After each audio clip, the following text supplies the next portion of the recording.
BRS నేత కేటీఆర్ మాట్లాడుతున్నారు. Live చూద్దాం. ధర్నాలు చేసే పరిస్థితి వచ్చిన మాట వాస్తవం కాదా?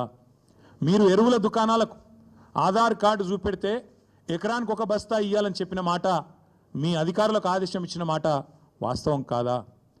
ఎరువులు కూడా పంచే శాతగాని నువ్వు ఇవాళ కేసీఆర్ లాంటి నాయకుడిని పిలిచి చర్చకు రా అని మాట్లాడితే నవ్విపోదురుగాక నాకేమి సిగ్గన్నట్టు ఇంతకంటే హీనమైన పరిస్థితి ఉండదు. అట్లాగే దశాబ్దాలు దగా చేసింది నీ ప్రభుత్వం కాదా? సాగునీటి ప్రాజెక్టులు కట్టకుండా రైతులను ఎండబెట్టి రైతుల ఆత్మహత్యలకు తెలంగాణను కేర్ ఆఫ్ అడ్రస్గా మార్చింది మీరు కాదా?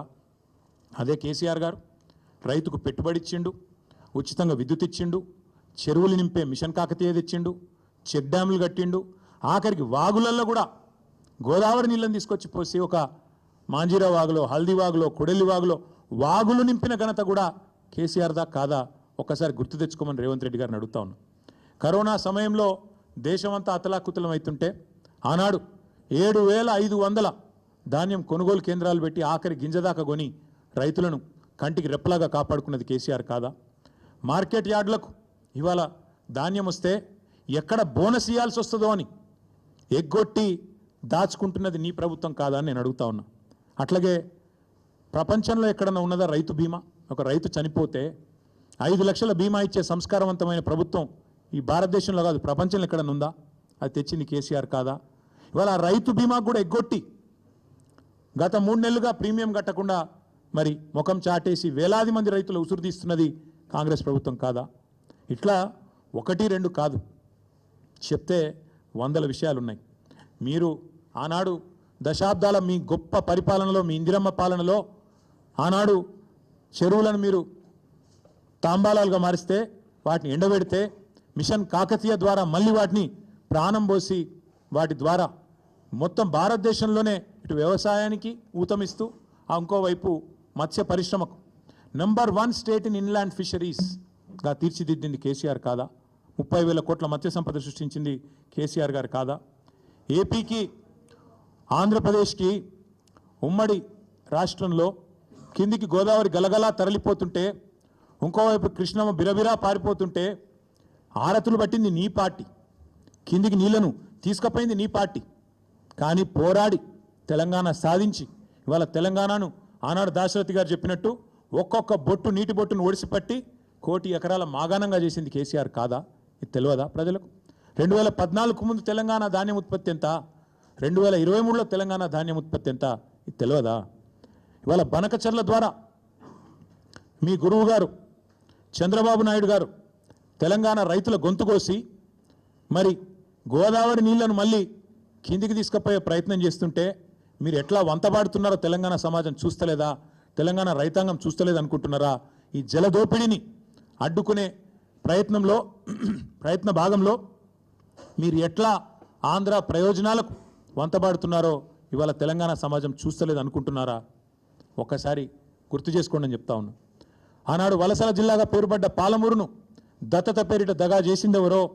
దక్షిణ తెలంగాణకు ప్రాణాధారమైన పాలమూరు రంగారెడ్డి ఎత్తిపోతల పథకాన్ని మేము దాదాపు 85-90% పూర్తి చేస్తే ఆ 10% ఇవాళ చేయకుండా ఎండబెడుతున్నది ఎవరో ప్రజలకు తెలియదా? ఆనాడు నల్లగొండ జిల్లా, మా స్రవంతి గారు ఇక్కడే ఉన్నారు, మునుగోడు, ఆ ప్రాంతం మొత్తం ఆనాడు ఫ్లోరైడ్ బాధతో బొక్కలు పూర్తి స్థాయిలో మూలుగ చచ్చిపోయి దారుణంగా తయారైతే ఆ ఫ్లోరైడ్ అనే మహమ్మారిని తరిమి కొట్టింది కేసీఆర్ పరిపాలన కాదా? అన్నదాతల ఆత్మహత్యలు ఆపింది కేసీఆర్ పరిపాలన కాదా? ఈ సెంట్రల్ గవర్నమెంట్ పార్లమెంట్లో చెప్పిన మాట వాస్తవం కాదా? ఇట్లా చెప్తూ పోతే 100 ఉన్నాయి. చివరికి ఎంత దారుణం అంటే నల్లగొండ జిల్లాలో ఫెయిల్ అయిన బోర్లే ఇంటి పేరుగా రైతులు మార్చుకునే పరిస్థితి. బోర్ల రామరెడ్డి గారు, ఆయన ఇంటి పేరు బోర్ల రామరెడ్డి, 57 బోర్లేసి బోర్లా పడ్డ వ్యవసాయం తెలంగాణలో ఉన్నమాట వాస్తవం కాదా? ఇవాళ మీరు మాట్లాడితే దయ్యాలు వేదాలు వల్లించినట్టు నికృష్టంగా కాంగ్రెస్ గురించి, కాంగ్రెస్ యొక్క గొప్పతనం గురించి, ఇందిరమ్మ గురించి ఎమర్జెన్సీ విధించి ఆనాడు ఎంతోమందిని జైళ్లలో నూకిన ఇందిరమ్మను గుర్తు చేసుకుంటూ మళ్ళీ గుడ్డలు కూడా తీసుకొడతామంటే ఇవాళ తెలంగాణ సమాజం అట్లా చూస్తూ ఊరుకోవడానికి, నిస్తేజంగా చూడడానికి సిద్ధంగా లేదు. రేవంత్ రెడ్డి గారు, మీకు నేను స్పష్టంగా చెప్తా ఉన్నా, నీకు లెక్కలు తెలియకపోవచ్చు కానీ నేను గుర్తు చేస్తా. వాస్తవం ఏంది? 2014లో ఆనాడు కొత్త రాష్ట్రం తెలంగాణ. ఏదో అధికార మార్పిడి కాదు జరిగింది, ఒక కొత్త రాష్ట్రం పుట్టింది. ప్రజల దయతో పోరాటాలతో కేసీఆర్ గారి నాయకత్వంలో తెలంగాణ రాష్ట్రాన్ని సాధించుకున్నాం. సాధించుకున్న రాష్ట్రంలో మన ఆర్థిక పరిస్థితి మనకు తెలియకపోయినా 2 దఫాల్లో 30,000 కోట్ల రుణమాఫీ చేసింది కేసీఆర్ ప్రభుత్వం కాదా? ఆనాడు కరోనా వచ్చినా, పెద్ద నోట్ల రద్దు లాంటి సమస్యలు వచ్చినా, కొత్త రాష్ట్రానికి మోడీ గారు ఎన్నో రకాలుగా ఇబ్బందులు పెట్టే ప్రయత్నం చేసినా అన్నీ తట్టుకొని 30,000 కోట్లు రుణమాఫీ చేసింది కేసీఆర్ ప్రభుత్వం కాదా? అట్లాగే ఇక సాగునీటి ప్రాజెక్టులు వాటిని సస్యశ్యామలం చేయడం, నేను మళ్ళీ చెప్తా ఉన్నా, మీరే కదా ఏందది రైతు డిక్లరేషన్. మీ రాహుల్ గాంధీ వరంగల్కి వచ్చి ఇన్ని మాటలు చెప్పిండు, ఒక్కటని అమలైందా? ఇంట్లో ఒకటేసారి రుణమాఫీ అన్నారు. 50,000 కోట్ల రుణమాఫీని 12,000 కోట్లకు కుదించి చేతులు దులుపుకున్నారు, అవతల పడ్డారు, అయిపోయింది అంటున్నారు.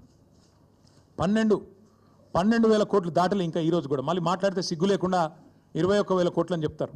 మీకు ఇదివరకు కూడా చెప్పినా, మళ్ళీ కూడా చెప్తా ఉన్నా, ఇందులో ఒక్కటని అమలైందా? ఒక్కటంటే ఒక్కటి అయినా సిగ్గు లేకుండా మాట్లాడతారు. అట్లాగే ఎన్నో చేశాం, మీకు చెప్తే చాలా ఉన్నాయి. 2,603 రైతు వేదికలు కట్టినాం.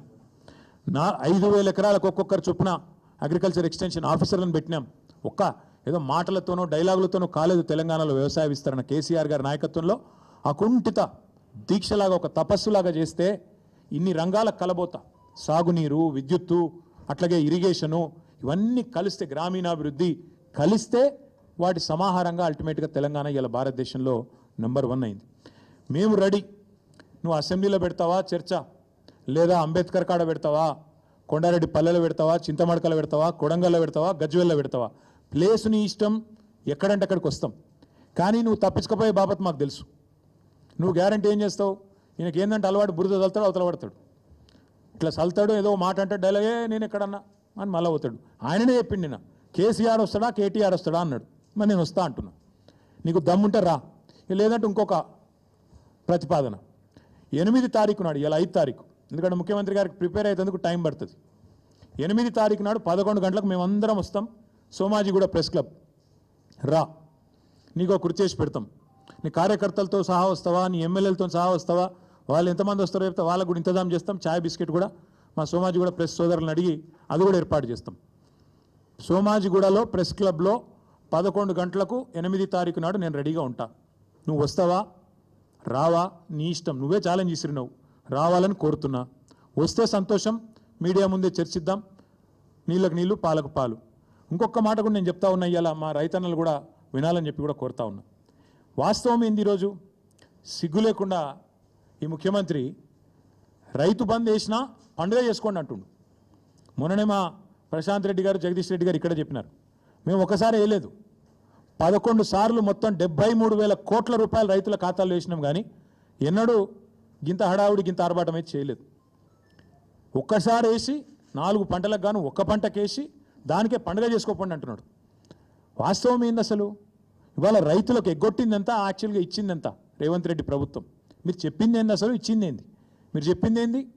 రైతు భరోసా ఎకరానికి 15,000 ఇస్తామని చెప్పినావు నువ్వు. కేసీఆర్ 10,000 ఇస్తున్నాడు బిచ్చమేసినట్టు, నేను 15,000 ఇస్తా అన్నావు. కేసీఆర్ 2 పంటలకు ఇస్తున్నాడు, నేను 3 పంటలకు ఇస్తా అన్నావు. ఇవాళ ఏం చేస్తున్నావు మరి?